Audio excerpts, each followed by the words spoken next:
Viewers हम study कर रहे हैं noun like and verb like functions are character of infinitives, और इस सिलसिले में ये हमारी फोर्थ वीडियो है जिसके अंदर हम ये जानने की कोशिश करेंगे कि पैसिव इन्फिनिटिव क्या होते हैं. An infinitive construction where be is used between to and past participle is called as passive infinitive. ऐसा infinitive जिसके अंदर पास्ट पार्टिसिपल और उसका जो टू है, यानी एक ऐसा इन्फिनेटिव है जिसमें टू और पास्ट पार्टिसिपल को मिलाकर हम इन्फिनेटिव बना रहे हैं, तो इन दोनों के बीच में अगर आप वर्ब बी यूज कर लेंगे तो इस तरह के इन्फिनेटिव को हम कहते हैं passive infinitive. This means an infinitive may also have a passive form like many transitive verbs. Passive tense, हाँ जी, जिस तरह से हम आम एक्टिव एंड पैसिव वॉइसेस होते हैं, एक्टिव टेंस है, पैसिव टेंस है, बिल्कुल इसी तरह आपका जो इन्फिनेटिव है उसकी भी पैसिव फॉर्म होती है. अब एग्जांपल देखते हैं. The next game to be played was cricket. जो अगली गेम है जिसे खेला जाना था वो क्रिकेट थी. ये बात आप जहन में रखें. पैसिव कंस्ट्रक्शन हम तब यूज करते हैं जब हमें सब्जेक्ट का नहीं पता होता, ठीक है ना. सब्जेक्ट कौन है, अब गेम खेलनी किसने थी ये कोई नहीं पता, तो इसलिए जनरल सेंस में बात हो रही है, तो इसलिए जो सेंटेंस है ये हम पैसिव कंस्ट्रक्शन में लिख रहे हैं, और चूंकि इसमें इन्फिनेटिव भी है तो इन्फिनेटिव हमारा फिर पैसिव जो है कंस्ट्रक्शन में जा रहा है. कि अगला मैच जो है वो जो अगला मैच जो खेला जाना था वो क्रिकेट था. तो यहाँ पे टू बी प्लेड, अब टू प्लेड है तो उसके बीच में बी आ गया, तो ये आपका पैसिव इन्फिनेटिव है.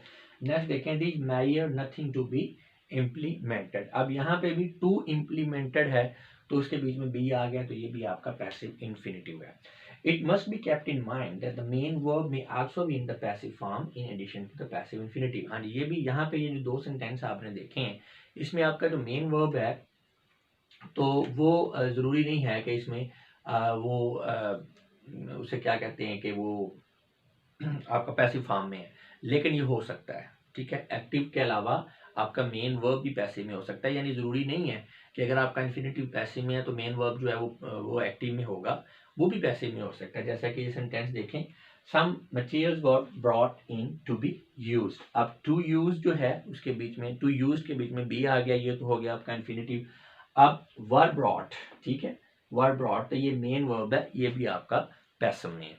अच्छा जी, नेक्स्ट है some infinitives denote passive meaning in spite of having active form, यानी कि वो active in form and passive in meaning. ये बड़ा इंटरेस्टिंग है. कुछ आपके इन्फिनेटिव्स ऐसे हैं दिखने में वो एक्टिव ही लगते हैं, यानी उनकी फॉर्म जो है वो एक्टिव होती है, लेकिन उनकी सेंस जो है वो पैसिव होती है, ठीक है. उस सेंस के लिहाज से, मीनिंग के लिहाज से पैसिव होते हैं. जैसा कि here is a shop to let. अब टू लेट जो है ये एक्टिव फॉर्म है, लेकिन ये मीनिंग क्या दे रहा है, to be let. Here is a shop to be let की जगह हमने टू लेट किया हुआ है. This is the accurate measure to be adopted, ठीक है. तो टू बी अडॉप्टेड की जगह this is not the accurate measure to adopt किया हुआ है. तो यहाँ पे टू अडॉप्ट जो है इसकी फॉर्म आप देख रहे हैं एक्टिव है, लेकिन एक्चुअली सेंस जो है ये टू बी अडॉप्टेड की दे रहा है. इसी तरह there was nothing to speak. To speak active form है, लेकिन गौर से आप देखें तो ये सेंटेंस बेसिकली मीनिंग ये मान रहा है there was nothing to be spoken. Next है दे आर टू ब्लेम.